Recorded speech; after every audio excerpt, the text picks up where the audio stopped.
কিন্তু আল্লাহ পাক রব্বুল আলামিনের ইচ্ছা, আল্লাহ রাখে আল্লাহ মারে, আল্লাহ রাখলে কেউ মারতে পারবে? আর আল্লাহ মারলে কেউ রাখতে পারবে? কখনো না। আল্লাহ পাক রব্বুল আলামিন অতীব দয়ায় আপন মেহেরবানিতে হযরত সাইয়েদনা মূসা কালিমুল্লাহ ইসলামের মতো জলিলুল কদর একজন পয়গম্বর যখন দুনিয়ায় তাশরীফ নিয়ে আসলেন, সাথে সাথে মা চিন্তা করলেন, আয় আল্লাহ, আমি এই সন্তানকে কিভাবে রক্ষা করব? শত্রু বাহিনীরা যদি জেনে যায় সাথে সাথে কতল করে দেবে। একটা সিন্দুক নিলেন, সিন্দুক নেওয়ার পর ওই সিন্দুকে সুন্দর করে ওইখানে হযরত সাইয়েদনা মূসা আলাইহিস সালামকে রাখলেন। রাখার পর ঢাকনা দিয়ে থালা আটকে দিলেন, চাবিটাও ওইখানে লাগিয়ে দিলেন। সাগরের মধ্যে, নীল নদের মধ্যে একদিক দিয়ে হযরত মূসা আলাইহিস সালামের মা, অপর দিক দিয়ে মূসা আলাইহিস সালামের বড় বোন, দুইজনে ধরে নীল নদের, মিশরের নীল নদের মধ্যে ছেড়ে দিলেন। এবং আল্লাহর দরবারে দোয়া করলেন, বিসমিল্লাহি মাজরাহা ওয়া মুরসাহা ইন্না রাব্বি লা গফুরুর রহিম। ফি আমানিল্লাহ তাওয়াক্কালতু আলাল্লাহ। আল্লাহ তোমার দরবারে হস্তান্তর করলাম। আল্লাহ, আমি একদিন আমার এই বাচ্চাকে দুধ খাওয়াইতে পারি নাই, আমি আমার সন্তানের মার ডাক শুনি নাই। শত্রুদের ভয়ে আতঙ্কিত হয়ে তুমি যদি ইচ্ছা করো আমার সন্তানকে রক্ষা করতে পারবে। সবাই বলুন না সুবহানাল্লাহ।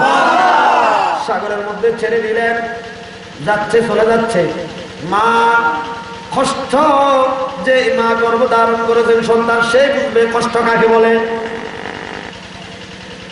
কান্নাকে বুকে চেপে নিয়ে পিছনের দিকে তাকাচ্ছেন না, কলিজাটা ফেটে যাবে। পিছনের দিকে না তাকাইয়া আস্তে আস্তে করে ঘরের দিকে চলে গেলেন। কিন্তু মূসা আলাইহিস সালামের বোন বলতেছে যে আমার ভাইয়া, এই সন্দুকটা কোন দিকে যায় আমি একটু দেখি। সুবহানাল্লাহ বলবেন না? চলে যাচ্ছেন, দূর থেকে তাকিয়ে আছেন। ফেরাউনে যেই ঘাটে গোসল করে ওই ঘাটের মধ্যে গিয়ে এটা স্তব্ধ হয়ে গেল, দাঁড়িয়ে গেল। বিবি আসিয়া বলে, স্বামী এদিকে আসো, এদিকে আসো, যে একটা সন্দুক যাচ্ছে, এটা তো ব্যতিক্রম ধর্মী। দুইজনে গেলেন, অনেক কষ্ট করে তুললেন, চাবি হাতে নিলেন, এটা থালাটা খুললেন। খোলার সাথে সাথে ঢাকনা উল্টানোর পর হযরত সাইয়েদনা মূসা আলাইহিস সালাম একটা মধুর মিষ্টি হাসি দেওয়ার সাথে সাথে ফেরাউনের অন্তর বিগলিত হয়ে গেল। যত শত্রুতা আমি ভাবছিল সবগুলো ভুলে গিয়ে মূসা আলাইহিস সালামের জন্য ফেরাউন পাগল হয়ে গেল। সুবহানাল্লাহ। এরা পরামর্শ করলো গোপন, বিবি কেউ তো জানে না আমাদের সন্তান নাই, কেউ তো জানে না এই সন্তান আমাদের হয়েছে, এটা বলবো কাল থেকে। কেমন সন্তান একটা বাজার থেকে। বিবি আসিয়া খুশি হয়ে গেলেন। বিবি আসিয়া কি হয়ে গেলেন? জীবনে কোনোদিন কেউ মা ডাকে নাই, এই সন্তান একদিন বড় বলে আমাকে মা ডাকবে, আমার কলিজাটা ঠান্ডা হয়ে যাবে। এই আনন্দে হযরত সাইয়েদনা মূসা আলাইহিস সালামকে কোলে তুলে নিলেন। কিন্তু মূসা আলাইহিস সালামের কান্না বন্ধ হয় না। যতক্ষণ সন্দুকে ছিলেন এতক্ষণ কান্নাকাটি ছিল না। কোলে তুলে নেওয়ার পর সাথে সাথে মূসা আলাইহিস সালাম কান্নাকাটি শুরু করে দিলেন। এমন ভাবে কান্নাকাটি করে বিবি আসিয়া আলাইহিস সালাম অস্থির হয়ে গেলেন। কোনো মতে ওই মূসা আলাইহিস সালামের কান্না বন্ধ করা সম্ভব হচ্ছে না। এটা দেখে এভাবে কোলে তুলে নিলেন, হাতে নিয়ে এভাবে কান্না বন্ধ করার জন্য চেষ্টা করতে লাগলেন। হযরত সাইয়েদনা মূসা আলাইহিস সালাম এমন ভাবে রাগান্বিত হয়ে দুটা পা দিয়ে বিবি আসিয়া আলাইহিস সালামের স্তনের মুঠায় আঘাত করার সাথে সাথে, মুড়ি দিয়ে পা দিয়ে আঘাত করার সাথে সাথে আল্লাহ পাক রব্বুল আলামিন, বিবি আসিয়ার কোনো সন্তান ছিল না, স্বামী কাছে আসতে পারে নাই, কখনো টাচ করতে পারে নাই, এমন বিবি আসিয়ার দুধের মধ্যে আল্লাহ পাক রব্বুল আলামিন স্পেশাল রিজার্ভ দুধের ব্যবস্থা করে দিয়েছেন মূসা আলাইহিস সালামের জন্য। সবাই বলুন সুবহানাল্লাহ। আশ্চর্যজনক ব্যাপার না? মূসা আলাইহিস সালামের লাঠি দিয়ে পা মুবারকের সটকায় বিবি আসিয়া আলাইহিস সালামের স্থল থেকে দুধের ব্যবস্থা করেছেন। সে খালেকে কায়নাত, মহান স্রষ্টা। আর হযরত সাইয়েদনা ইসমাঈল জবিহুল্লাহ আলাইহিস সালামের কদম মুবারক জমিনে লাথি দেওয়ার সাথে সাথে ফেরদাউস থেকে আবে কৌসারের দুটা ঝর্ণা মক্কাতুল মুকাররমার আল্লাহর ঘরের পাশে প্রেরণ করে দিয়েছেন। সবাই বলুন সুবহানাল্লাহ। মুসা ইসমাইল জবুহুল্লাহ রাগান্বিত হয়ে কদম জমিন আঘাত করলেন, আল্লাহ পাক রব্বুল আলামিন জান্নাতুল ফেরদাউস থেকে দুটি ঝর্ণা ইন্না আ'তাইনাকাল কাউসার আবে কৌসারের দুটা ঝর্ণা আল্লাহ পাক রব্বুল আলামিন এই ইসমাইল জবুহুল্লাহর কদমের সদকা চতুর্দিকে দৌড় পিটিয়ে দিলেন। সন্তান লালন পালন করবে, একজন দুদুমার প্রয়োজন, একজন দুদুমার প্রয়োজন। চতুর্দিকে মারি অসংখ্য রমণী ফেরাউনের আঙ্গিনায় এসে জমায়েত হয়ে গেল। কোন মহিলা মুসা আলাইহিস কান্না বন্ধ করতে পারে না। মুসা আলাইহিস শুধু কান্না ছাড়া কোনো শব্দ নেই। মহিলারা স্তব্ধ হয়ে গেল। কোন সন্তানের কান্না দেখবে মায়ের কলিজা সিদ্ধ হয়ে যায়, সম্ভব হয় না। কান্না সন্তানের কান্না সহ্য করতে পারে না। সমস্ত মহিলারা কান্নাকাটি শুরু করে দিল। পরিশেষে একজনের চলতে যাওয়ার জন্য করে চলতে যাওয়ার জন্য করে চলতে যাওয়ার জন্য করে এভাবে ঘুরতে ঘুরতে অসংখ্য মহিলাদের ফুল পরিশেষে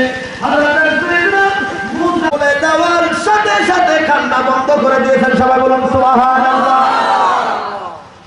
মার কোল চিনে কি চিনে না? একদিনের বাচ্চাও মায়ের কোল ছায় খুলে গেলে কান্না বন্ধ। সবাই বলুন না সুবহানাল্লাহ।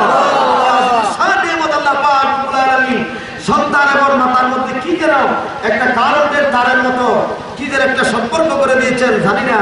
আল্লাহ পাক রব্বুল আলামিন যখন মুসা আলাইহিস সালাম আপন মায়ের কোলে গেলেন কান্না বন্ধ হয়ে গেল।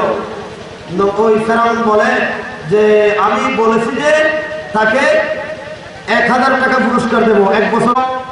সেটা দূরের কথা, 2 বছর পর এতগুলো রমণী এতগুলো দুধুমা কেউ দুধ খাওয়াইতে পারে নাই, সম্ভব হয় নাই। মহিলা তুমি কে আমি জানি না, তুমি কে আমি চিনি না, তুমি এবং এই সন্তান সহ এক ফরলার মধ্যে উঠো, অপর ফরলা আমি এই মুহূর্তে স্বর্ণ মুদ্রা দিয়া তোমাকে পুরস্কৃত করে দেব। সবাই বলুন সুবহানাল্লাহ। লাভ বেশি হয়েছে নাকি কম হয়েছে? যে মুসা আলাইহিস সালামকে হত্যা করার জন্য 70,000 বনি ইসরাইলের সন্তানদেরকে দিন দুপুরে কুপিয়ে কুপিয়ে হত্যা করা হয়েছিল, শাহাদাত করা হয়েছিল। আর সে মুসা আলাইহিস সালামকে লালন পালন করাচ্ছিল আল্লাহ ফেরাউনের ঘরে। সবাই বলুন না সুবহানাল্লাহ। মা মুসা আলাইহিস সালামকে লালন পালন করে আমি আনন্দিত হয়েছি। ঠিক আছে, আমাকে মা ডেকেছে, জীবনে কোনোদিন আমি স্বামী দেখি নাই।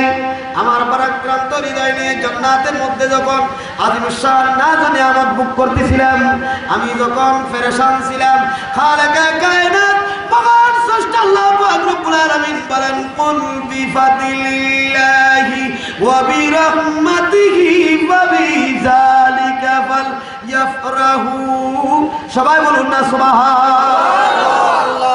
আপনি বলুন আল্লাহর স্পেশাল রহমত পাওয়ার পর তোমরা কি করো? খুশি উদযাপন করো। ফালইফরাহু, তোমরা খুশি উদযাপন করো। তো খুশি হব নাকি পেরেশান হব? খুশি হব। নিয়ামত পেয়ে মানুষ খুশি হয় নাকি পেরেশান হয়? আল্লাহর নবী আমাদের জন্য নিয়ামত না কিয়ামত? তো বিবি আসিয়া আলাইহিস সালাম বললেন, তারপর বলো মা আমি যখন পেরেশান ছিলাম আল্লাহ পাক রব্বুল আলামিন কুদরতি জবানে এলান দিয়েছেন ময়দানে মহশরে আল্লাহ পাক রব্বুল আলামিন একটা স্টেজ করবেন। আজকে মাহফিলের জন্য স্টেজ হয় নাই? ও বাস ও মাকামা মাহমুদা, আল্লাহ পাক রব্বুল আলামিন একটা মাকামে মাহমুদ তৈরি করবেন। আল্লাহর কুদরতি স্টেজ তৈরি করবেন। ওই স্টেজের মধ্যে একজন দুলা থাকবে। কয়জন দুলা? একজন। স্টেজের মধ্যে দুলা কয়জন? একজন। অসংখ্য বরযাত্রী কিয়ামত পর্যন্ত, আদম আলাইহিস সালাম থেকে কিয়ামত পর্যন্ত যত বান্দা বান্দি সবাই হবে বৈরাতি। আর মাকামে মাহমুদ একজন স্টেজের মধ্যে দুলা থাকবে।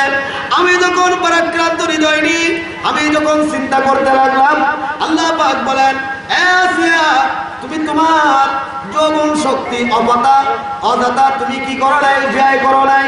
ওয়াল্লাযীনা হুম লিফুরুজিহিম হাফিজুন, জেনার বাজারে গিয়ে অসভ্য পথে জেনার বাজারে বেবিচারে তোমরা তোমাদের যৌবন শক্তিকে কি করো না? ব্যয় করো না। তোমরা তোমাদের লজ্জাস্থানকে তোমরা হেফাজত করো। আর যারা গোপন অঙ্গ লজ্জাস্থানকে হেফাজত করবে, জেনাবে বিচার করবে না, ওই ধরনের